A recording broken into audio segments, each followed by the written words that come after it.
అయితే ఈ 'బ్రహ్మముడి' సీరియల్‌లో మీకొక మంచి పాత్రొచ్చింది. అవును. అసలు ఆ సీరియల్ హిట్ అవ్వడం, మీ క్యారెక్టర్ కూడా బాగా క్లిక్ అవ్వడం జరిగింది. దానికి రీజన్ ఏంటి అంటారు? ఎలా వచ్చిందసల ఆ క్యారెక్టర్? క్యారెక్టర్ అంటే అమ్మా అంతకుముందు 'వైదేహి పరిణయం' అనే సీరియల్ చేశానమ్మా. ఓకే. దాంట్లో కూడా ఇలాంటి బరువైన పాత్రే, మంచి పాత్రే. అది చూసి నాకిదొచ్చిందమ్మా. దాన్ని చూసిన తర్వాత. ఓకే. అంటే ఫస్ట్ ఎలా స్టార్ట్ చేశారు మీ కెరీర్‌ని మూవీ ఇండస్ట్రీలో యాక్టింగ్‌గా? నేను అనుకోకుండా హైదరాబాద్ వచ్చామమ్మా ఒక 10 ఇయర్స్ బ్యాక్. ఓకే. మా అమ్మాయికి ఇక్కడ జేఎన్‌టీయూలో ఇంజినీరింగ్ సీట్ వచ్చింది. ఓకే. సో, తనతో పాటు నేను మా ఆవిడ ఇద్దరం వచ్చాము. మా అబ్బాయి అప్పుడు థర్డ్ ఇయర్ చదువుతా ఉన్నాడు ఊర్లో బీటెక్. సో, మేము ముగ్గురం వచ్చాము. మా పాప ఒంటరిగా ఉండలేదని, హాస్టల్‌లో ఉండలేదని. సో, అలా వచ్చినప్పుడు నా ప్రయత్నాలు ఇలా చేశానమ్మా సీరియల్స్ వైపు. ఓకే. నాకు ఈజీగానే వచ్చాయి అవకాశాలు. ఎందుకంటే నాకు ఒక థియేటర్ బ్యాక్‌గ్రౌండ్ ఉంది. ఓహ్! Stage artist. ఓకే. అంటే ఫుల్ టైమ్ కాదు. ఆ! అదొక ప్యాషన్. అంటే అలా. ముందు నుంచి ఉందా సార్ ఇది? నాకు నా నాకు ఆల్మోస్ట్ ఒక 15 ఏళ్ల నుంచి ఓకే. 1977 నుంచి నాకు అమ్మో! ఆ ఎక్స్‌పీరియన్స్ ఉందమ్మా. ఓకే. దాదాపు నాకు ఆ రంగంలో ఎక్స్‌పీరియన్స్ ఉంది కాబట్టి ఇక్కడ నేను ఆడిషన్స్‌కి వెళ్ళటం నాకు చాలా సులభంగా వచ్చాయి. కాకపోతే ఏందంటే బిగినింగ్‌లో చిన్న క్యారెక్టర్‌లు వచ్చేవి. ఆ తర్వాత 2014 నుంచి నాకు అన్ని లీడ్ రోల్స్ అమ్మా. మంచి క్యారెక్టర్. మీరు యాక్టింగ్ కోసం ట్రై చేస్తున్నప్పుడు, ఆడిషన్స్ ఇస్తున్నప్పుడు గాని, ప్రయత్నిస్తున్నప్పుడు ఎప్పుడైనా కష్టం ఎదురైందా? అసలు దీంట్లో కష్టమేముందమ్మా? కష్టం కష్టం మనకు లేదంటారా? తెలిసిన విద్య. తెలిసిన విద్య కానీ కాంపిటీషన్ ఉంటది. కాంపిటీషన్. కాంపిటీషన్‌లో మనం ఏది కూడా ఎక్స్‌పెక్ట్ చేయకూడదు. ఓకే. ఎక్స్‌పెక్ట్ చేయకూడదు. ఇప్పుడు నన్ను మించిన వాళ్ళు చాలా మంది ఉంటారు. నాకొచ్చిందంటే అదృష్టం. నాకంటే బాగా చేసేవాళ్ళు చాలా మంది ఉన్నా, వాళ్ళకి లేని అదృష్టం నాకు కొంత. అంతేమ్మా. అలా వచ్చేది. అదొక గ్రాటిట్యూడ్. మీ అవును. గొప్పతనం చెప్పాలి. అది ఒప్పుకుంటున్నారు. అంటే గొప్పతనం ఏం కాదమ్మా. ఎప్పుడు ఏదైనా కాంపిటీషన్ మనం వెళ్ళినప్పుడు, మనం ఆ కాంపిటీషన్‌లో ఉన్నామన్న ధ్యాస ఉంటే చాలు మనకు. ఇంకా దాంట్లో ఆ అదృష్టం అనేది మన చేతిలో లేదు. ఆ భగవంతుడు మనల్ని అనుగ్రహిస్తే ఆటోమేటిక్‌గా వస్తాయి. అంటే 100% ప్రయత్నించాలి. అందరి ప్రయత్నం మన ఎక్స్‌పెక్ట్ ఎఫర్ట్స్ చేయొద్దు. 100% ఉండాలి.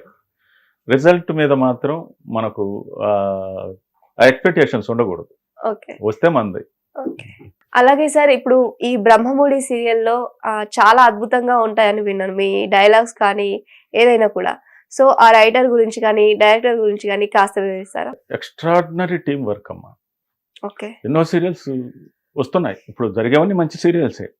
కాకపోతే ఇది చాలా మంచి సీరియల్. కారణం ఏందంటే ఆ స్టోరీ. అలాంటి మంచి స్టోరీ దొరికినప్పుడు డైరెక్షన్ డిపార్ట్మెంట్ అయితేమి, రైటర్స్ డిపార్ట్మెంట్ అయితేమి, ఆ ఎఫర్ట్స్ అద్భుతంగా ఉంటాయి. ఆ స్టోరీ బాగా జరిగేటప్పుడు. దీంట్లో ఏందంటే ఆర్టిస్టులు అనేవాళ్ళు చక్కగా కుదిరిపోయారు. ఏ పాత్రకు ఆ పాత్ర. అలా కుదిరినప్పుడు ఆ స్టోరీ అలా రన్ అయ్యేటప్పుడు ఆ ఫ్లో అలా వెళ్ళిపోతూ ఉంటది. అందరూ ఓకే. కూడా అది ఎప్పుడొస్తుందని ఎదురు చూస్తారనమాట. అవును. సో, అలా వెళ్తుంది స్టోరీ.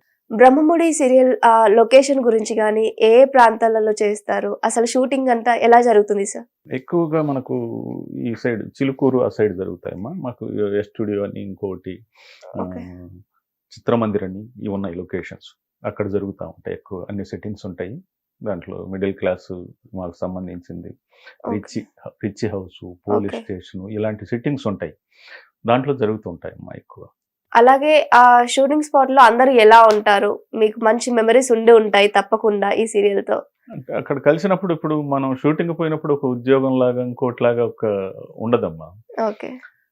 మనం ఏదో ఎక్స్‌కర్షన్‌కెళ్ళినట్టు ఉంటుంది. ప్రతిరోజు గూడా. అలా సరదాగా గడిచిపోతుంది.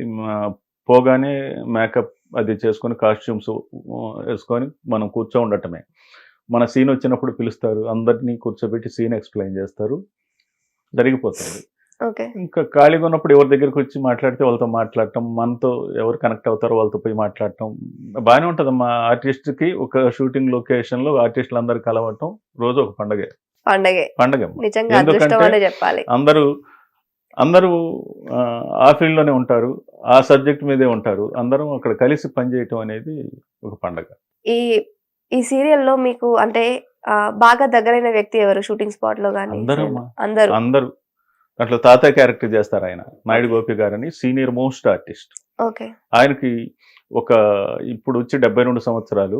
ఆయనకి ఒక 60 సంవత్సరాల స్టేజ్ ఎక్స్పీరియన్స్. బాబోయ్! చాలా సినిమాల్లో చేశారు ఆయన. ఈ ఓకే. వయసులో ఇప్పుడు ఆ క్యారెక్టర్ చేస్తున్నారు. మేమిద్దరం థియేటర్ బ్యాక్‌గ్రౌండ్ ఉంది కాబట్టి ఎక్కువగా ఆ మేమిద్దరం చనువు ఉంటుంది. ఎక్కువ అంటే మేము ఆ డిస్కషన్ అంతా దాని మీద ఉంటది.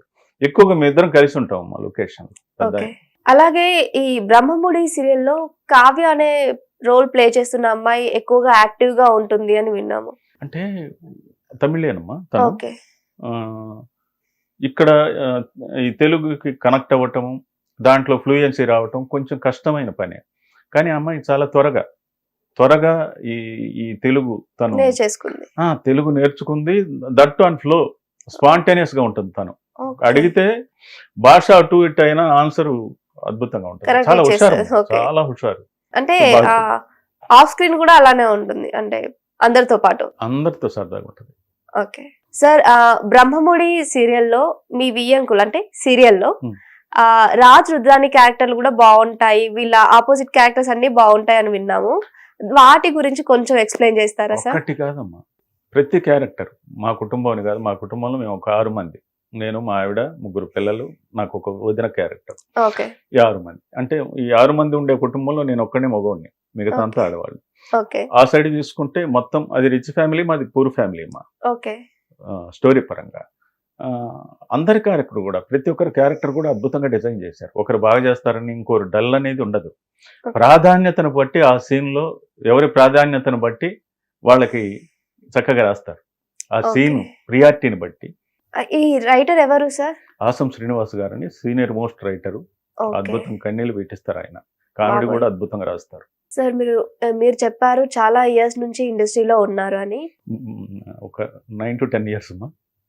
స్టిల్ గొప్పే కదా సార్. అన్ని అవును. సంవత్సరాలు ఉండడం కూడా గొప్పే. అవును. అన్ని నిలదొక్కుకొని. హ్మ్. అయితే ఇప్పుడు ముందున్న సీరియల్స్ కానీ మనం చూస్తూ వచ్చాము చిన్నప్పటి నుంచి. ముందున్న సీరియల్స్‌కి ఇప్పుడున్న సీరియల్స్‌కి కొంచెం డిఫరెన్స్ అనేది వచ్చింది. అలాగే రెమ్యూనరేషన్ కూడా పెరిగింది అని విన్నాము. అది ఎంతవరకు నిజం సార్? రెమ్యూనరేషన్ అనేది ఖచ్చితంగా పెరుగుతది కదమ్మా. మన కాస్ట్ ఆఫ్ లివింగ్‌ని బట్టి ఎప్పుడు కూడా రెమ్యూనరేషన్ అనేది ఉంటది. హ్మ్. ఇప్పుడు పాతవి తీసుకుంటే ఆ కాలానికి తగ్గ రెమ్యూనరేషను, ఇప్పుడు తీసుకుంటే ఈ కాలానికి తగ్గ రెమ్యూనరేషను అవును. ఉన్నాయమ్మా.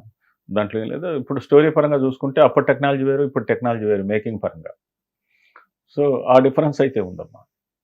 ఇప్పుడు 4Kలో మనకు 8Kలో వస్తుంది రిజల్యూషన్. అప్పుడు అంత టెక్నాలజీ లేదు కదమ్మా. అవును. అందువల్ల ఆ డెప్త్ కనిపించేది లేదు. ఆ స్టోరీలు అద్భుతంగా ఉండేవి అప్పట్లో. ఇప్పట్లో కూడా బాగున్నాయి.